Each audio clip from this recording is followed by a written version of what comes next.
Okay, welcome back. So the human beings has a very long history managing data since the very ancient. And according to a report from Jim Gray on the evolution of data management, published in the IEEE Computer in the 1996, he provides some information about the tools people can use to processing data in the recent centuries. According to his report, before the 19th century, people mainly rely on manual processing for handling the data. And in the recent 19th century, then we can have some new tools. For example, we can use these punch cards for storing and managing data we have. If you have ever been to some computer museums, you will be able to see some cards with some holes on it. This is called these mechanical punch cards for storing and managing data. Generally, we can just generate these cards with a machine to punch the holes for storing the data. And if we want to read data from the cards, we just insert the cards into a machine. The machine will read the data from the cards. So people have been using these cards for storing data for a long time. And after that, we can have some new tools like a store program computer for sequential record processing. So this kind of software can be very useful for storing some sequential data. And after that, we have this online navigational network database systems. And this is a new tool for human beings, and many of the applications are still running nowadays even. And then we come to the mainstream of database system used nowadays. It's called relational database systems. And after that, we have some new tools can be used, like the post-relational database systems and the internet for storing and managing data nowadays. In this course, we will be mainly focused on the relational database systems, and we will touch this post-relational database system and the internet briefly if we have time. Okay, so we have been talking about the database management system a lot. You may wonder, what is a DBMS? In this page, we provide the definition.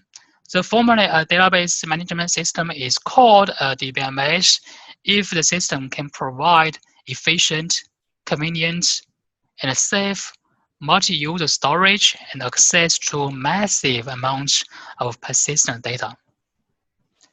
So you can see in this definition, we have some keywords highlighted. In other words, if a system can be defined as a DBMS, only if these kinds of keywords can be maintained. So to help you understand this definition much better, we also provide an example in this page of the banking system. So generally, when you go to a bank to create an account, you need to submit lots of documents about your background to the banker, and then they can decide if they can provide an account for you or not. And the bank will store lots of data for you and your bank account. So the data can include the information on the account, like the username, as well as the date of birth, and some other background information. The customs, the balance, how much money you have, the current interest rate, the transaction records, and etc. So data can be massive. Usually for your accounts, the bank system need to store all your transactions you have been done or you have been placed in the history.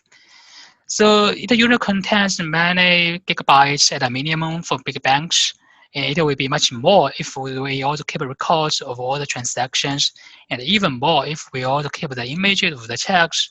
It will be far bigger for memory to store all the data in the machine. So the data should be persistent. In other words, the data should outlive the programs that operate on it. Of course, the data should be very safe. Safe from what? The banking system should be safe from system failures. So most of the database systems still running on computers, and the computer may fail or may crash. If a system crashes, the data should be safe from these crashes. These are requirements for the system.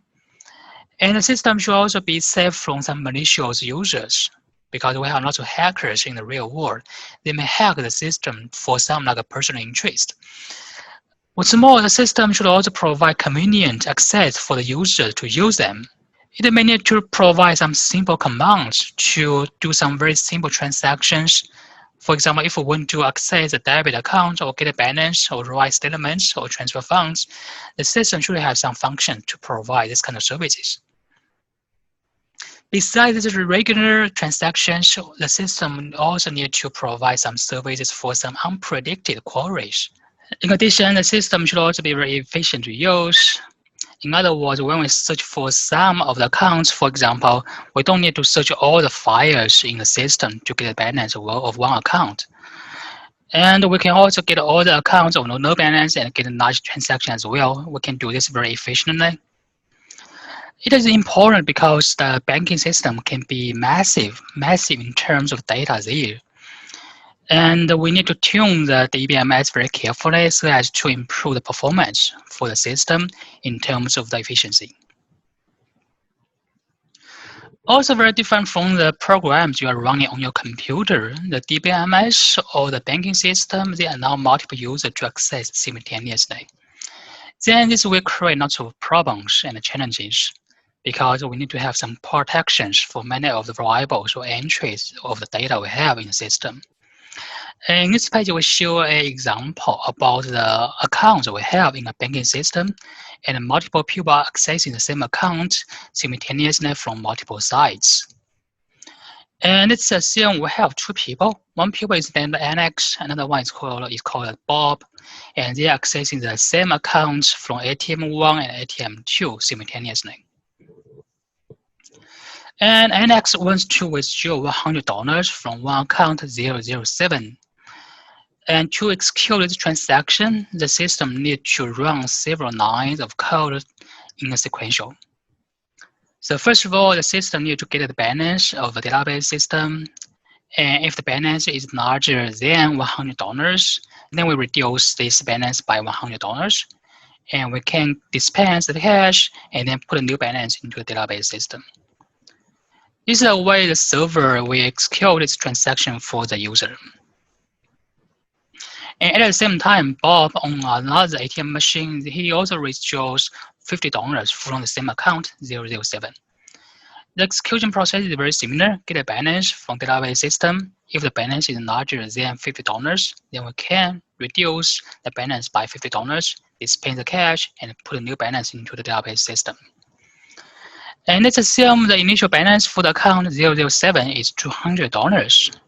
Then we have a question. What will be the balance after these two transactions? So I can give you several minutes. You can think about it, and then we can show the answer in the next video.